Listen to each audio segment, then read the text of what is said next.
Good morning, Joost. Morning, Herman. Morning. It's really great to have you in this conversation of the Leadership Forum. And for people who don't know you yet, Joost Vantomme is the CEO of ERTICO ITS Europe, a very important organization within the European Union framework. And maybe, Joost, I give you the opportunity to give a short introduction into ERTICO, but maybe at the moment first focus only what you think is the main mission, yeah, and then we can dig a bit deeper into the details what ERTICO is about. First of all, thank you, Herman. Good morning, and thank you for inviting me here in this important leaders forum. You do great podcasts. I saw the previous ones, and I really admire your leadership on that and your resistance. Resilience on this. And happy to be here on behalf of my ERTICO team and partners. And ERTICO is indeed a great public-private partnership. It's public and private, and we have been founded in 1991. Which means 35 years this year we are celebrating. We've been founded by the European Commission and private and public industry and partners to bring innovation in the transport and mobility sector. Now, in 1991, it was all about telematics, a bit of vehicles with some intelligence, a bit of roads with a bit of intelligence, with traffic lights and GPS and so on. Today, it's a completely different ecosystem and it's growing. So we are there to bring that innovation. We do it through 3 different channels. One is capitalizing on the European funded projects. This is European money, well spent for cross-border, cross-country, I would say pioneering of research, but also deployment on smart and sustainable mobility. So it's about intelligence in the ecosystem, but also the sustainable part, climate change and air quality. We do that across Europe in more than 40 projects that are ongoing, which we are coordinating. The second thing is that we do this showcasing through our ITS Congress cycle. ITS stands for Intelligent Transport Systems, and the ITS Congresses are actually unique. We started that in 1991, actually the first year of our birth, in Paris. And this was a World Congress. So every year we have a European Congress, and every 3 years we have a World Congress from the whole world on ITS. It's a unique opportunity to develop thought leadership with the public and private industry, with policymakers. Associated to that is a large exhibition, demonstration, and always touch and feel with the local footprint, because we do that always in a different country and a different city. So that's the second pillar. The third pillar is all we do with our partners to put them into a dialogue with each other. The power that we have in Europe is dialogue. We see it in other continents, but we are really good in bringing ecosystems together. At the time, it was a dialogue between the road sector and the vehicles because they drive on the roads. Today, you need to dialogue with the energy sector because we need electrification. You need to have a grid management behind. It's a dialogue with the telecommunications and IT sector because these vehicles and these traffic lights, they're getting increasingly connected. But it's also a dialogue with the users, with you and me, with actually the consumers and the business users. What do they want in terms of technology? Do they like this? Do they need this? Or they're willing to pay for that? So all this brings our ecosystem together, and we do it in a coordinated way.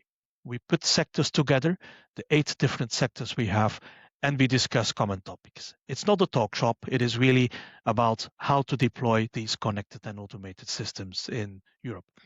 We always associate the European Commission and Parliament to that, so exchanges with them, inspire them with new ideas, with things that go right, sometimes wrong.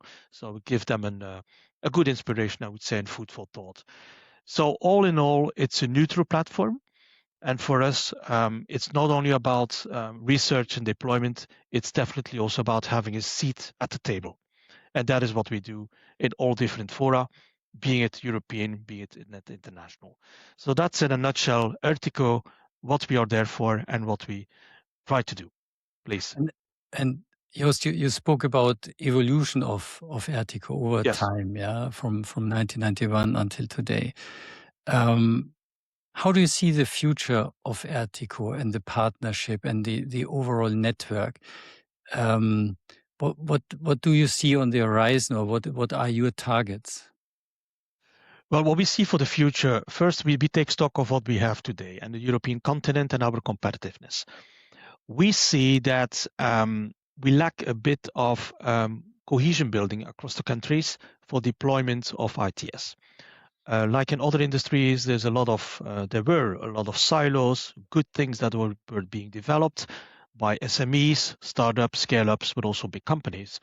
I think it's time to get our act together, which we do now under the impulse of the European Commission also, to have really an industrial action plan, not only for specific sectors, but for the European competitiveness. And that is something we really build upon. And it's not about the verticals anymore, because the beauty of our association here is that we bring 8 totally different sectors together, different angles, different ecosystems. And we make them think about how does a connected and automated vehicle look like in the future? What are we doing with air mobility, with drones, for example? How are we going to tackle the challenges of dual use of technologies? What is our footprint on urban mobility? And you know, Herman, from your past, how important this is. Urban mobility, everybody claims the space of the street. The streets are not getting broader, but actually there are more asks than offers. So we need to be a bit more, I would say, agile and dynamic in the efficient use of space in a sustainable way. That is another challenge we have in Europe. And besides that, the whole technological challenges we have with data, AI, all the things working here on a horizontal way, it's up to us to bring it in I would say, in a savvy way that it's being human centric. That's why we've been developing things in different pillars, like CCAM, which is about connected, automated, cooperative mobility. It's about urban mobility. It's about transport for logistics. But we've been rethinking this, rethinking in our new vision 2035. And that new vision doesn't talk about verticals anymore. It talks about enablers and it talks about outcomes. An enabler is a technology, for example, is data, AI, or standardization. All these are means to reach a target. And the target or the outcome of the whole thing, we've defined them in a couple of series. For example, an outcome could be sustainability for the traffic system, for the integration of transport modes, single ticketing and booking, etc. That's about sustainable moving people and goods. It's not only about people, it's definitely about logistics as well, and last mile delivery and first mile delivery. So that is a whole sustainability agenda with the climate change, and we can prove that ITS, which is intelligence in the transport system, actively contributes to a more sustainable society, being it on climate change, the planet, but also on air quality. Mhm. Another outcome or target or realization could be efficiency, the efficiency of the transport system, moving people and goods, and productivity. So these are outcomes that we have defined. And I give you another one is safety. Safety, much more important than it was in the past. Road safety, road fatalities, but also safety of the transport system, access, equity, inclusion. So these are all targets that we have now defined. And under each of these outcomes, we have a dedicated action plan in all kinds of areas. Mhm. I mean, and your tasks are very comprehensive. Yeah. You have lots of topics. You have a Yeah. huge network, which Yeah. goes beyond Europe, which also Yes. Yeah. includes Mhm. US, the America in general, Asia. And you mentioned the industrial action plan, and Yes. you certainly play an important role also in working on this action plan and really make it happen. What do you see as the main priorities in the context of this industrial action plan? Yeah, because in my view, it's really mainly also about the competitiveness of Europe, of the European industry, of the European stakeholder community.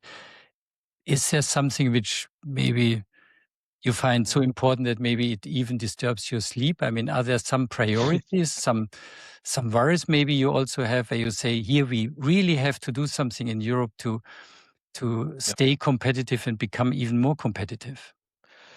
Well, that's a very good question. We can talk a day on this and spend a whole webinar and podcast on that. But when you read the Mario Draghi report, the former Italian Prime Minister and also the ECB chair, he made a report for Commissioner von der Leyen, the President of the European Commission, for the second mandate. And he was very clear that says, well, if we want to be and stay competitive, we need to get our act together. And we have been very instrumental with the Commission to bring ITS on the forefront of that. And it's an integral part of the strategy. Competitiveness not only mean having the biggest companies and being ruling the world. It is gluing Europe together as one continent, as one made in Europe continent, I would say. And this competitiveness is being broken down in different, I would say, tracks, with the Commission, the Parliament, and the Council of Ministers. And we are one of these elements of the puzzle for our ITS part. For example, competitive industry that we have an ITS industry, which comprises the traffic and transport suppliers to the road sector. It is also connectivity industry, the telecom players, the IT industry, and definitely also the automotive industry, the OEMs, so the manufacturers and the suppliers. We see enormous shifts in that industry due to the fact that the value chain is global. You remember we had some issues with the semiconductors a couple of years ago, and actually recently again, there was a shortage of chips. You cannot imagine how many chips there are in a vehicle, being it a car, a van, a bus, or a truck. The same for our traffic light systems and even in the road system. If you can imagine that there would be a shortage of these elements, these hardware elements, it makes you think that we are a bit on ourselves now in Europe. We have to get our act together to re-import this manufacturing base of chips in Europe. And that's exactly what we're now doing with all kinds of instruments and funding schemes. The same for other elements of the automotive sector.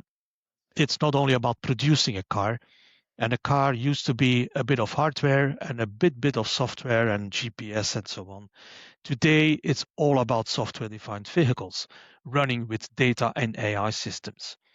And what we notice in all countries in Europe is that most of these systems do actually not run on European software legacy systems. It's mostly the GAFAs and other companies outside Europe. So that makes you think that it's nice to have production capacity in Europe. It's nice to have these beautiful things, but actually the whole power engine is not your powertrain anymore. It's not your diesel or petrol. It is software that is defining this and driving it. And actually not only driving, but also determining what is the future for this industry. Which means that this whole physical industrial forum has become a software-enabled approach, which means that we need to get our act together. And that's exactly why the industrial strategy with the European Commission has put the focus on critical sectors. One of these sectors is automotive. The other one is the chemical sector. Another one is the agriculture. So we are pleading for our sector, of course, automotive and all the components next to that for ITS, which means that we are now heavily investing into not only talk shops, but really deployment of chips factories in Europe, AI factories in Europe, a common foundation layer on data across vehicles because they communicate with each other, they communicate with the outside world as well. If we get that act together, I think we really have reached a good threshold to stay and actually to come again competitive in Europe with our industry. And that's the one element, that's the industrial element. Another one is, of course, the public side of the equation, the public authorities, being national ministries, road authorities, agencies, type approval, all these things, and at the international level as well. So we are also bringing that sector element together with our public authorities. For example, people talk about connected and automated driving. Fine. And we have now the first examples of automated, even more and more autonomous vehicles and shuttles in the ecosystem through pilots and through even deployments. But what about the road sector? The roads that are being used by these vehicles? Is there a dialogue between the vehicle manufacturers, the AI companies, and the road facilitators? Actually, there was not a dialogue. So we started that dialogue with ERTICO between these sectors to say what is the roadmap, literally the roadmap, but also in the other way of the word. How can we accommodate the roads better to accommodate automated driving? And other things. The same for connectivity with the telecom players, 5G, 6G tomorrow. The same with the energy sector on load balancing, on grid management, on vehicle to grid, grid to vehicle exchanges. So that brings us to a totally different landscape than we have seen in 1991, which makes it much more complex, but also much more vibrant and makes us think about, we need to stay competitive in Europe with all these elements. I mean, when you talk about this this function of ERTICO bringing the different stakeholder communities together, which I find is most important, because very often there's a tendency of silos, for very good reasons, but ERTICO can build bridges.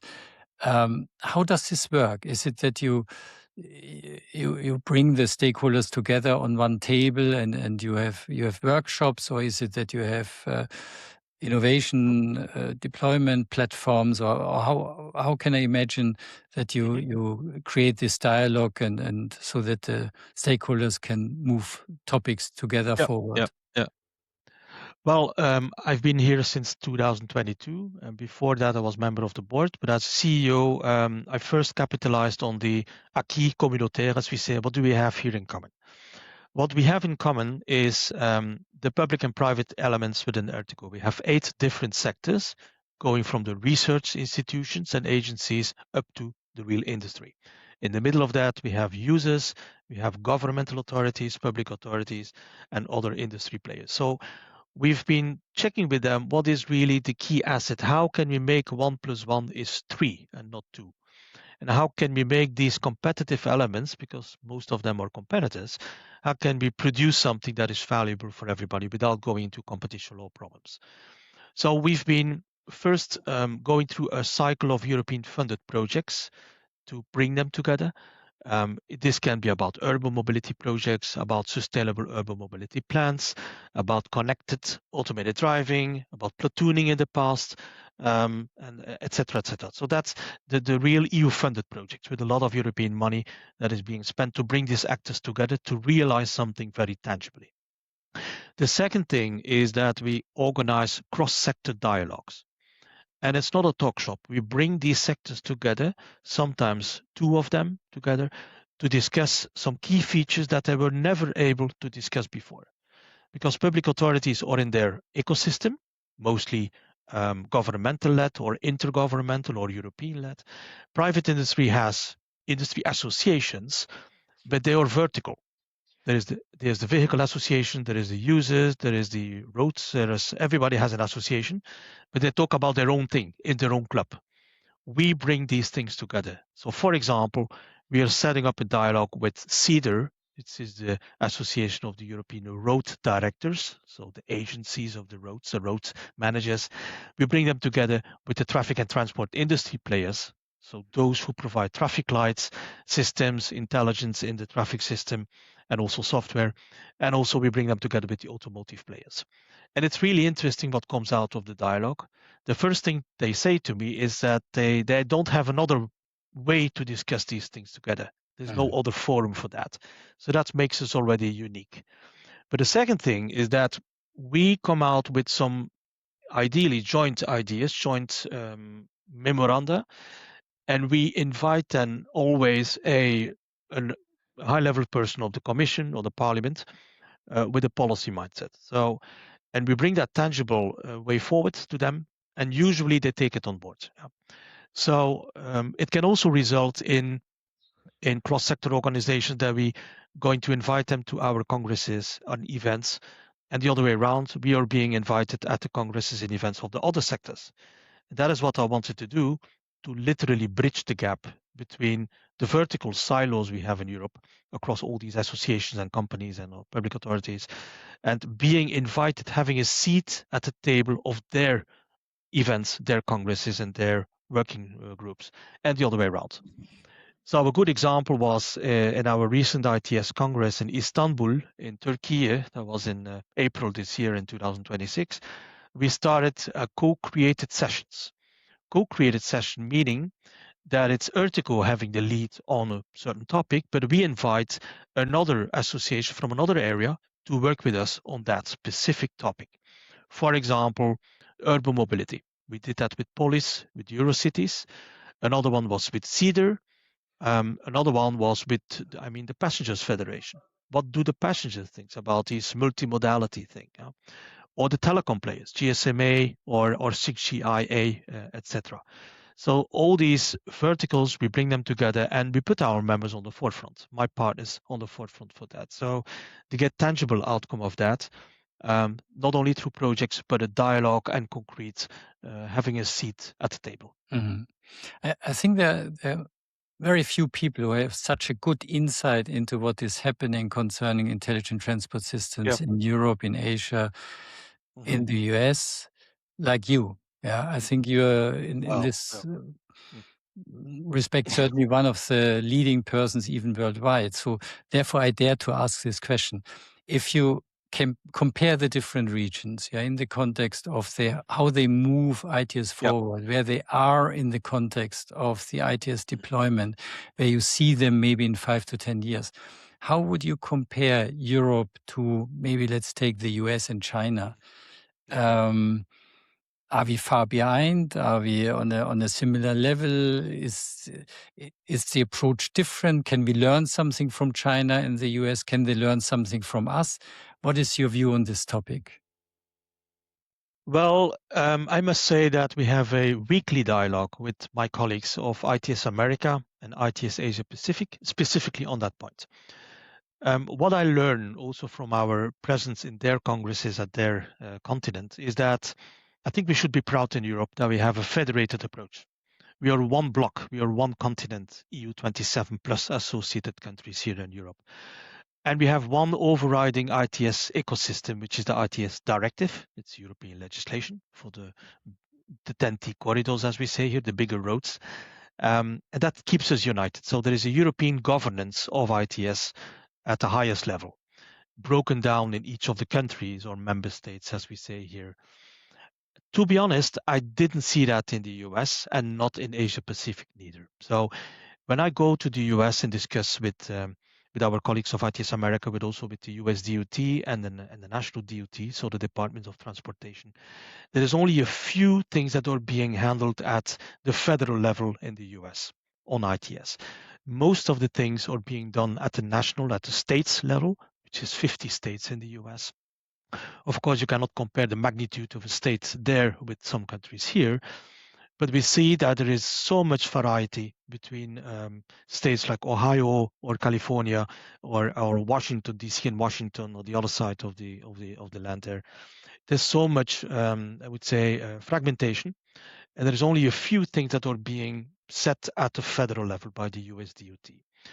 Meaning that topics like the data spaces in Europe, the whole AI Act, GDPR, General Data Protection Regulation, all these overriding legislations we have in Europe, which keeps us united and coordinated, they don't have it in the US. They don't have that. They don't have a data sharing mechanism like we have here, at least not as advanced as we have. When I compare the US in terms of automation and connectivity and data, obviously they have the front runners on the GAFAs. That's clear. We have to recognize that. You have the Meta and other companies, and they're all moving into the automotive sector and in the ITS sector. That is true. We also have to admit that the regulatory framework is a bit lighter touch than in Europe. In Europe, it's self-assessment. There is no specific type approval, ex-ante approval systems for automated vehicles, connected vehicles, and other things. We in Europe have a more, I would say, prescriptive way of handling things, but also more in with the consumer and with the safety product mindset. So before you can put something in the air or on the roads in Europe, it has to be certified, has to be approved, and there's a whole list of approval, ex-ante approval, would say checks and balances. And what do you think, sorry if I interrupt you here, but what do you think is the better approach? Well, we've been now discussing with the Commission to review a bit for one specific sector, for example, the automotive sector for automation, automated driving. We see quite some impulse from the US, also in China, definitely, on autonomous vehicles and shuttles, but also trucks, where in Europe we are a bit lagging behind because our regulatory framework is very prescriptive and very stringent, and also broken down into national safety validation mechanism. That's a very technical thing now. The US is much more light touch. It's more entrepreneurship, much more trial and error. Okay, that's another way of doing business. But for us, the consumer safety validation is key in Europe. That's why there's really a safe environment here in Europe for all that. What is better? I think a good combination of both. And we are now reviewing the European type approval framework for automated driving, autonomous driving even, giving it a more light toucher swing on that.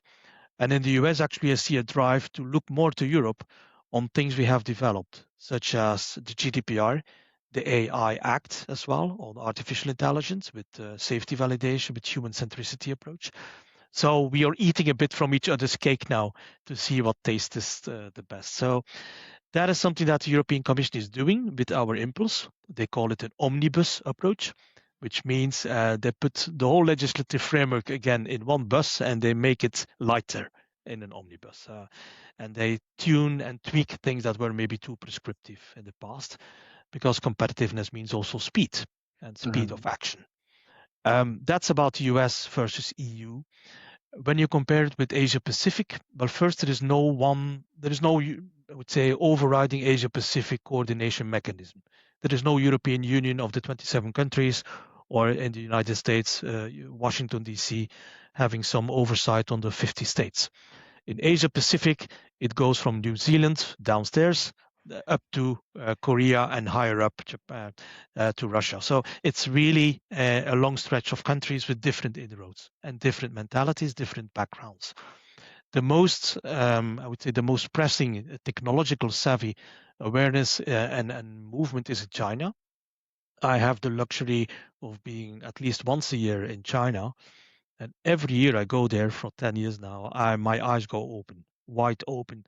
They have, of course, a different way of governance, and you can be against or in favor, but it's hard reality.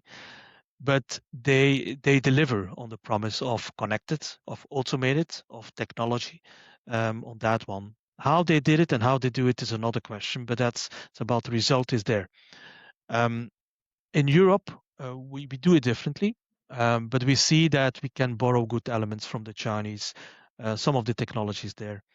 But that's about China. When you go to Japan, totally different way of regulating, a totally different culture in terms of industrial involvement. They are facing another issue: is the aging society, aging people. So the pyramid of older people, elderly people, is getting higher, which means they face all the realities. It's about access to the mobility ecosystem, equity. Also, that's why they're investing heavily into connected and automated, but also in data spaces, and in resilience. We have not yet discussed, but physical and digital resilience is a key issue here in Europe and also in Japan, for example, with the climate changes, the earthquakes, all these things going on now that have not been planned before and have not been prepared for. And another interesting country in Asia Pacific is Australia. We've been in touch with many of our friends there. Um, it sounds a bit a country far away for some of us, but they are really into connected and automated. They are really into ITS. They have a dedicated organization, ITS Australia, our friends there. And they sometimes look a bit out on the right side to the US and sometimes a bit on the left side in Europe. Depends on where you are in the country. But I see more and more traction that they take over elements that we do here in Europe with ERTICO. One example is the whole work we do on data spaces and innovation platforms. We started an innovation platform with the Commission on data for road safety, for example. So we bring public and private partners together to share data from vehicles with the road sector to increase road safety awareness. So these vehicles have the possibility to extract data from the sensors on the status of the road. and the weather conditions. Imagine that you are a road authority and you can get data from a vehicle that says that the road is slippery, or the road there is a wrong way driver, or there is a temporary road work. That is very valuable information that you as a road authority do not have to find Yeah. yourself. You can get it from the vehicles and the other way around. So we bring this together, we put them around the table, and we create a meal together to create events for road safety. Well, that specific element here in Europe, it's also regulated through the ITS directive. This is now being copied by Australia. Exactly the same thing. Yeah. They also have got inspiration from the work we do on Sensoris, Audaciso, all the other platforms we have in ERTICO for sensor data, but also for automated driving and involving the consumer and the user. So there are some good elements there that brings us more and more together with what happens in that country, for example, in Australia. Please. I like very much when you said that we can learn from each other. I think that is very, very important, and we should be open for this. And Exactly. there, I also see that ERTICO plays a very, very important role. Yeah. How is the situation with ITS nationals? Yeah. I think the strength also Yep. of the ITS community is that we have also ITS national associations, yeah, especially actually in Europe. Yeah. And there's a lot of cooperation between the ITS national associations and ERTICO, and I could even imagine that they expect some leadership, yeah, from ERTICO in the context of moving even the ITS national associations forward on their agenda. How does this develop, and what are the core topics there at the moment? Yeah. What I did in 2022 when I started is setting up a dialogue with our friends. We have 30 national associations in Europe, more than the 27 EU countries, because we have some accession countries involved as well. And every country has a national body, a national ITS organization. Some have more than one, by the way, so that depends from country to country. Their focus and remit is the national front, the national and regional and local work on ITS.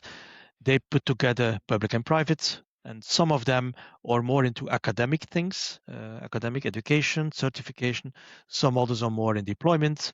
Some others are more a networking organization, bring people together, dialogue. So it really depends. There is no one size fits all. It's not a copy of ERTICO at the national level.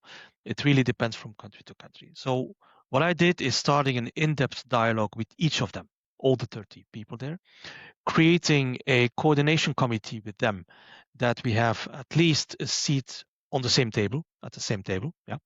In the beginning, we even had joint plenary sessions, for example. And they have been gradually growing into a nice network, actually, I have to say. They now have a new chair of the network, my friend Steve Schneider from ITS Mobility in Germany, in your country, Herman. The previous chair was Donald Hodgins, also my friend from ITS Ireland, and before other people. A good vice chair also, that's Mark Verhagen from Connect in the Netherlands, so a big national network as well. So, and we have a coordination committee to actually to coordinate. Yeah, indeed. What we bring together is we try to see what is the commonality of amongst the ITS nationals, amongst themselves, and then with ERTICO. That's two separate exercises. Yeah, they are starting to do that, and we offer to be facilitator. I'm not there to be the boss, not at all. We are just facilitating, offering a gateway, and we've done that with some success. For example, in our ITS Congress cycle now, we have done co-created events with them. So they have a seat on the table where, for example, ITS Norway was explaining at the Congress something about automated driving and automated hub-to-hub transport in the ports in Norway. ITS Czech Republic, for example, has very advanced traffic management systems. Romania has a lot of insights as well. So the beauty is that they bring the national flavor in the same session, where we as ERTICO bring then the European flavor on top of that. A second initiative that we have taken is a joint webinar cycle, like we do a podcast here. So for ourselves, for the national organization and ERTICO, we started one on resilience, physical and digital resilience. And that was really interesting to find out, for example, that in Serbia, IT Serbia, there's a whole program on physical resilience of infrastructure. due to climate change, due to disasters of nature, and so on. And they use ITS to predict these kind of things and actually also to absorb shocks and to learn from that and remediate and prevent, of course, for the future. There will be another webinar coming up on dual use of technologies, etc., etc. So these are good networks that we use also for co-creating. I would say opinions, maybe not positions, because we are many around the table, but at least thought leadership opinions. And it's good that we're then being listened to by the European institutions to say, well, this is the ITS community speaking with one voice, or at least with one table. My dream is to have a coordinated, integrated approach with ITS nationals and ERTICO as a pillar with the ERTICO sectors, so that we have all the ITS nationals together under one pillar, together with ERTICO, even at the level of the supervisory board of ERTICO and the strategy committee. So what we also have started is inviting the chair of the ITS nationals to our strategy committee, to the meetings. They're official part of that. They're also having a seat in the board twice a year for having a dialogue with our board and the ITS nationals. And all this is, trying to play music and to orchestrate something together, because we're all in the same boat. There is no need for fragmentation on that one. Please.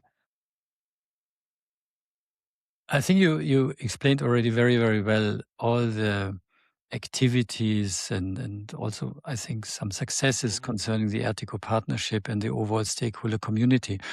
Now, I think there's one issue which is also of utmost interest to the listeners to this podcast, and that is related to the fact that your daily business is networking, is dialogue, is working with people, bringing them together, move things forward, united. And that is a real challenge.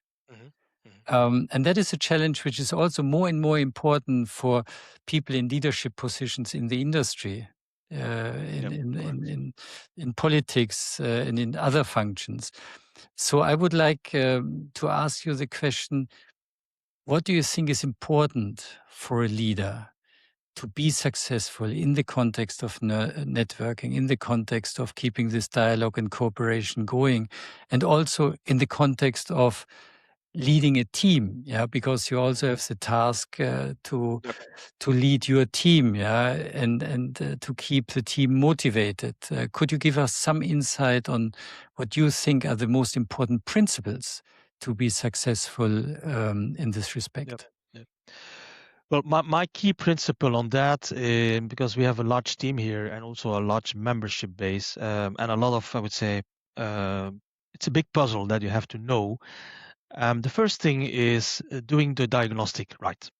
So scanning of what is going on, what are the opinions of XYZ, how legitimate are these opinions, or because you have noisemakers and you have silent people, and sometimes silent people are much more valuable than the noisemakers.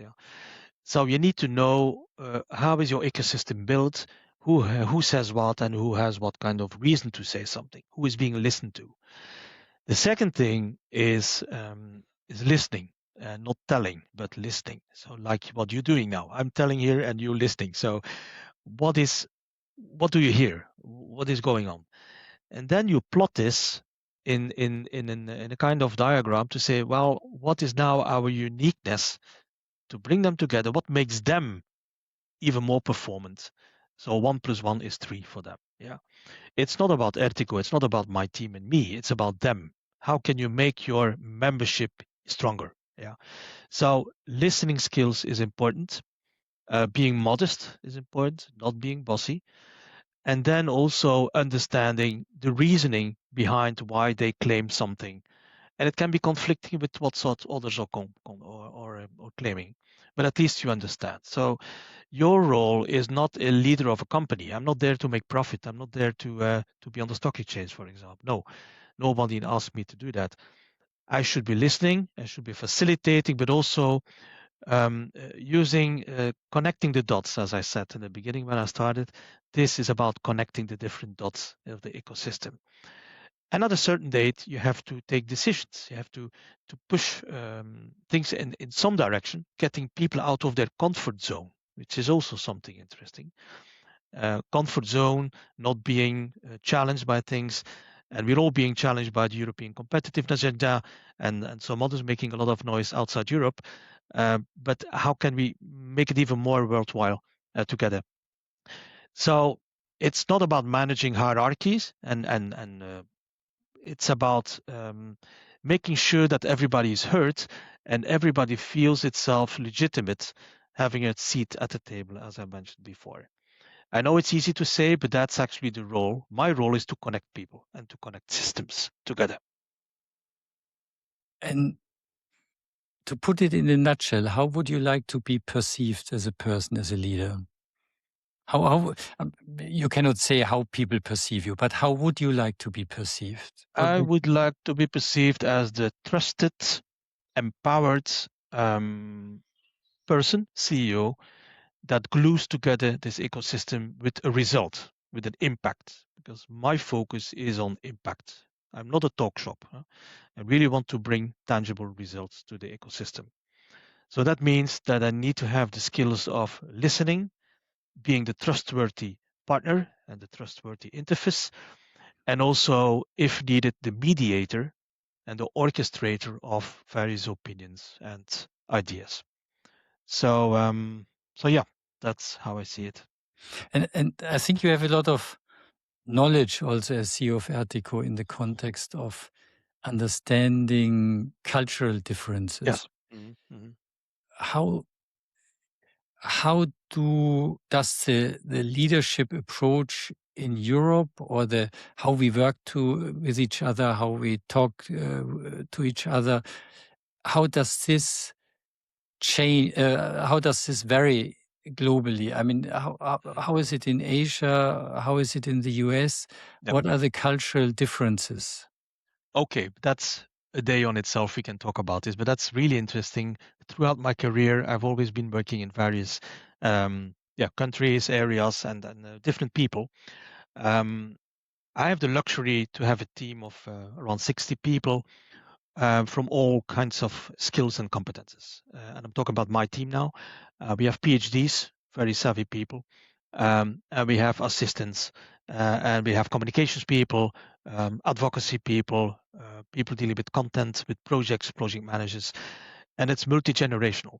I have Gen Z, Gen Y, Gen X, and let's say the older generation as well.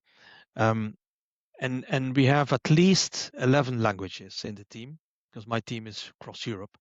And we have a few people in Belgium as well, like me, but most of them are across Europe. So it shows the unity of the European Union across the team here.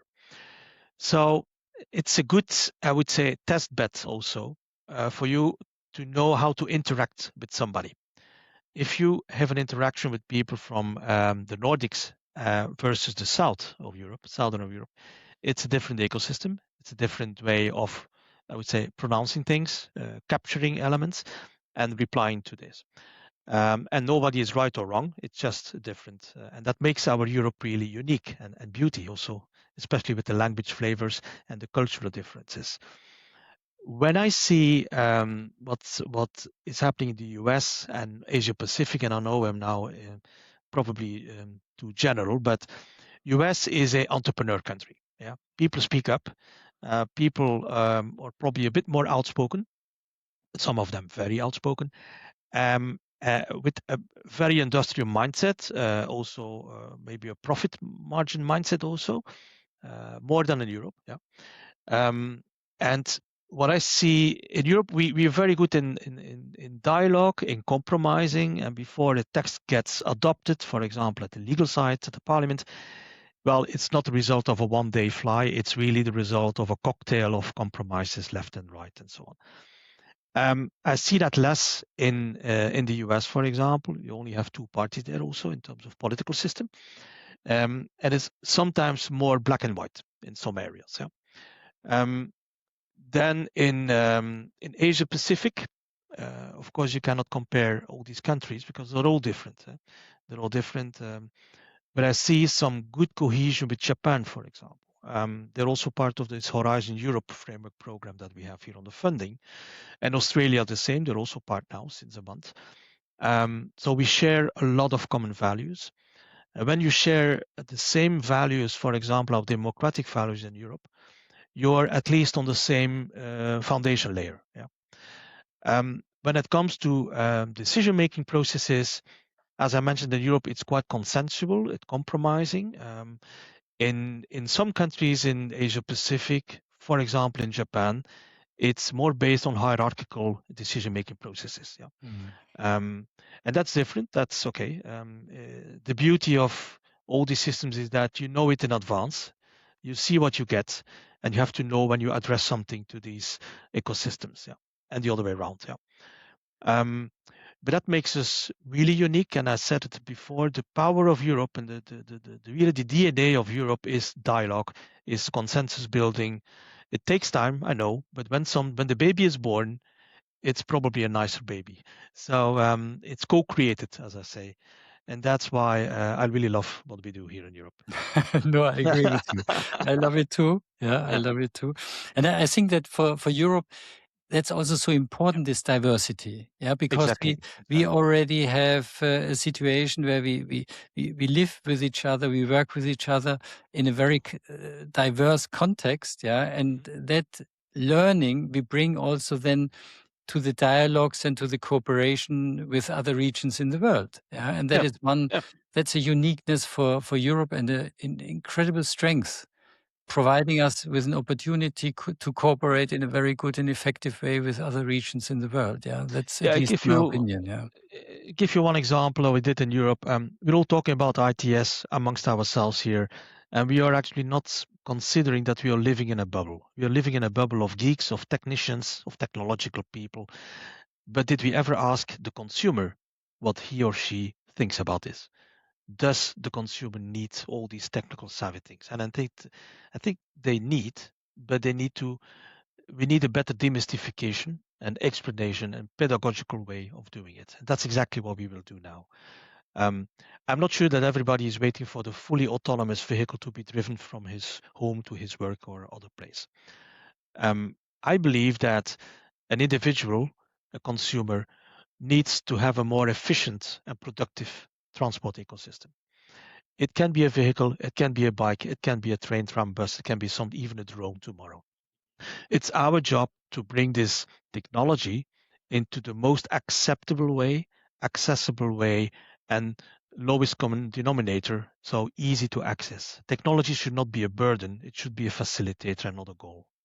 And that's exactly what we are now engaging into, a dialogue with citizens on various topics. And I can tell you, Herman, it's really interesting. It makes you sometimes getting out of your bubble in your ecosystem here with all these nice people and companies and governments. And the same with Europe, European Commission. I would really advise also to have a kind of sounding board with the European policymakers and probably national as well, to take stock of what is happening in the society. It's not only about producing legislation or suppressing legislation, it's also listening to the outside. And it can be done through parliamentary representation, but it can also be done through direct associations like ERTICO and the people behind. So, yeah. But are there also some activities from your side, maybe to further strengthen this dialogue with the users? Is there Yes, yes, yes, you have some activities in yes. this respect? We started that in a couple of projects, by the way. I can give you the names, but that's just a detail. We have Yeah. some big European funded projects that do not talk about technology for the system, but more about how do the users accept these technologies. Yeah. For example, we have a whole project running on connected and automated driving, on shuttles, so buses, minibuses, but also on cars. Yeah. And it's a lot of UK partners are in there because it's funded by the EU for the UK as well.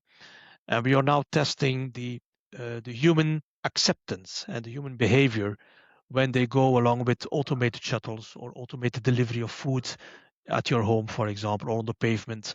How do people react? How do they behave? And what is interesting is when something goes wrong with an automated vehicle, like you hear sometimes from the US colleagues, we have the Waymos, the WeRides, and so on in China as well. When something goes wrong with these automated and autonomous vehicles, it's big news. It's top Mhm. news, and it's all bad and it's all stupid and so on. But actually, when you take the elevator, yeah, have you ever thought about what could go wrong in that elevator and with that elevator? You take it as normal. This thing will bring you from the 0th floor to the 5th floor or the 20th floor or whatever. That's fully automated, my friend. There's no driver there. There's no remote assistant. There is nothing. So it's also about accepting new technologies. And another challenge we have with technology is that it can actually stifle innovation. So when you have a certain technology that is upgraded to the newer version, the problem is that the newer version cannot always talk with the previous version. We call this backwards compatibility in the legal way. So if you, for example, I give an example of Betamax. You remember the Betamax in VHS, the video long time ago. Maybe some listeners will not remind. So it's physical cassettes you put in your video recorder. So hello to the past. There are two systems in the past, yeah, and the one did not talk to the other, yeah. So and today it's all digital, of course. Spotify does the job, and Netflix and so on. The same with vehicles and road infrastructure. If the vehicles want to talk to other vehicles and to the roads, yeah, and to the outside system, they need to have something to talk to. They need a technology. You need a language and a medium to talk to. So you can, for example, say, well, I will do it through mobile networks, cellular communication. But there is another possibility. You can have a Bluetooth way of communicating, so a direct communication from one instrument to another. You don't use a mobile network, or at least not for the cellular telephony part. Now, these two technologies are not compatible. They are not working together. Yeah? So we're now checking how to find out this coexistence of technologies. And it's a bit like you have MS Office. The Word version number 1 cannot talk with the Word version number 5. Yeah? Or the PowerPoint from one cannot talk with the higher one. So it's important that we choose the right technology, but at the other one, you can also have a problem of leave behind. Because if you switch off the 3G network and the 4G network of the mobile operators, and you switch to 5G, you will cut off a lot of instruments that are still hooked on the 3 and 4G. Yeah. eCall is an example. eCall is something that we invented with ERTICO. It's an automatic system in the car. When you have a crash, there will be an automatic dispatch of data to the 112, to the emergency center in each country.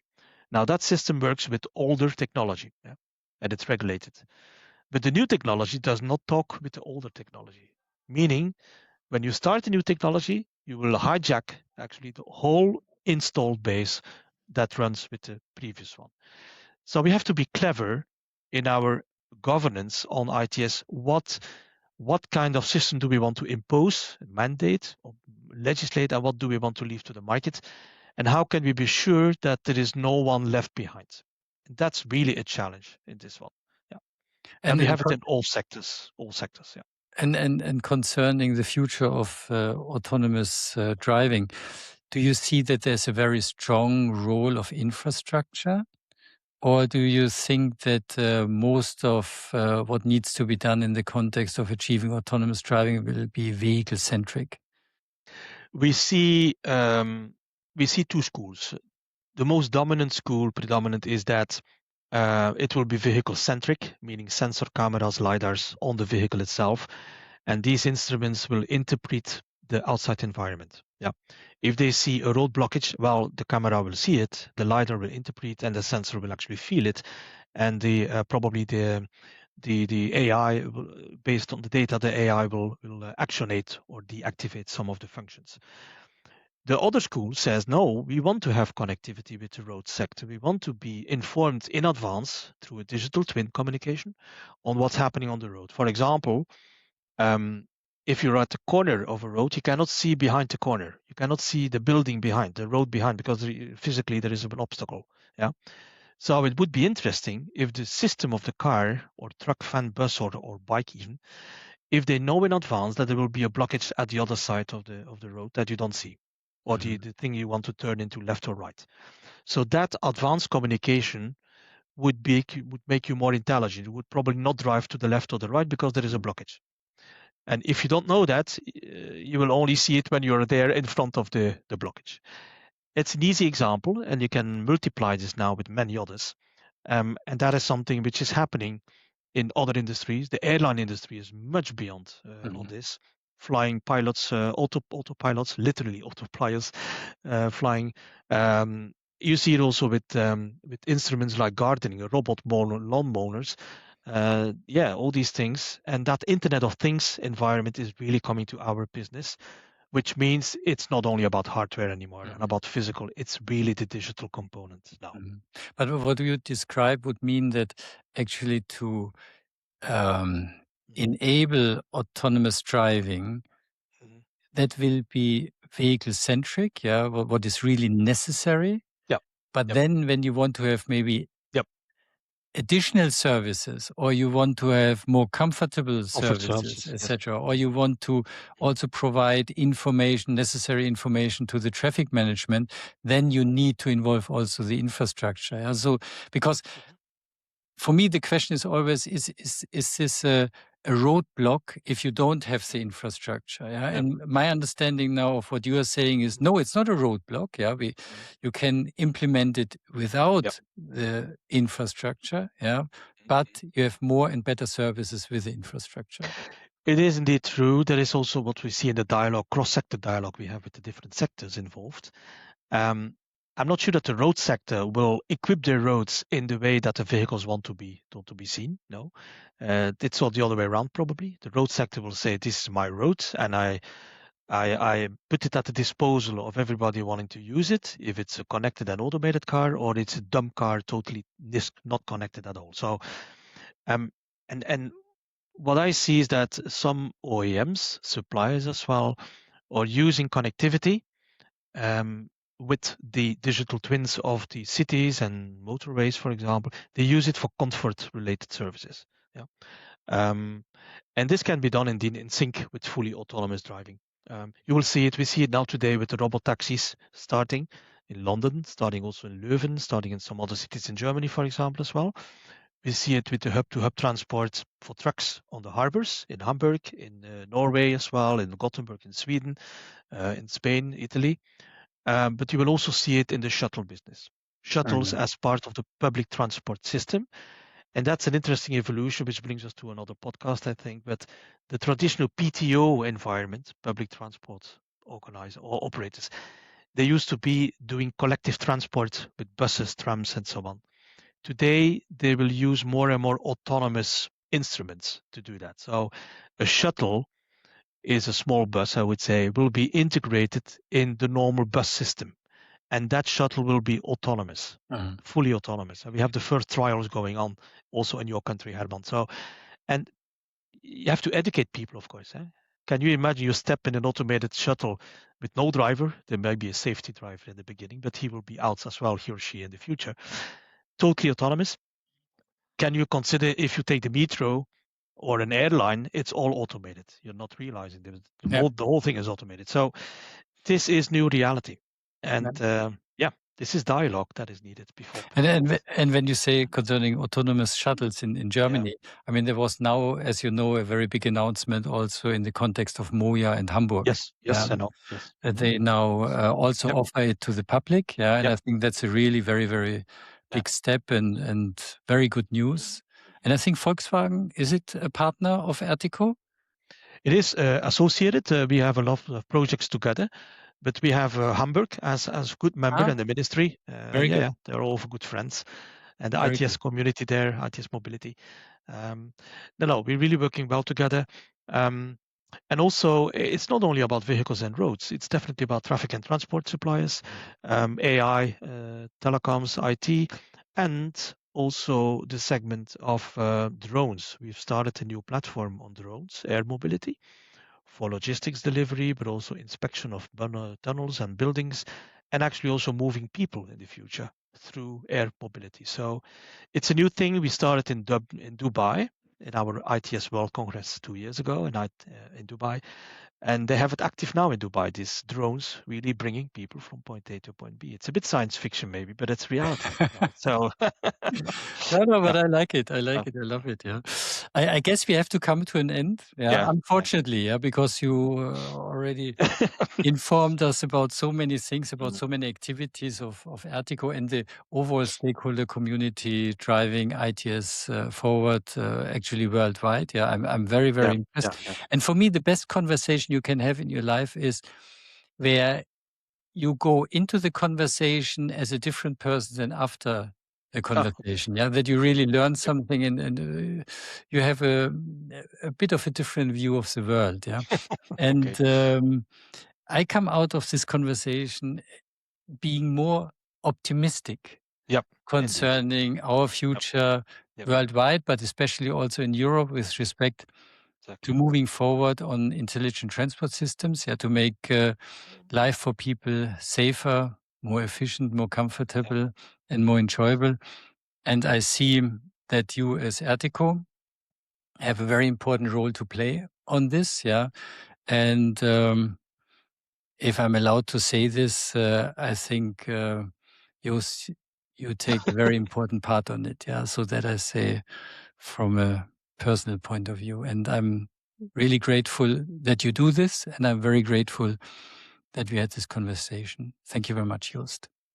Yeah, allow me to thank you, Herman. And I know you did a fantastic job a couple of years ago through 3 terms in ERTICO as my predecessor some time ago. You left really a good sign there of cooperation. And I really admire what has been done there. So let's stay in touch. And thank you for the appreciation. It's not about me, it's about my team and my partners and the governance board here, supervisory board and the strategy committee. And very pleased to be European, really. Thank you. Me too. Thank you, Joost. Yeah. You're Take welcome. care. Guten All the Tag. best. Danke. Yeah. Bye bye. Danke. Danke.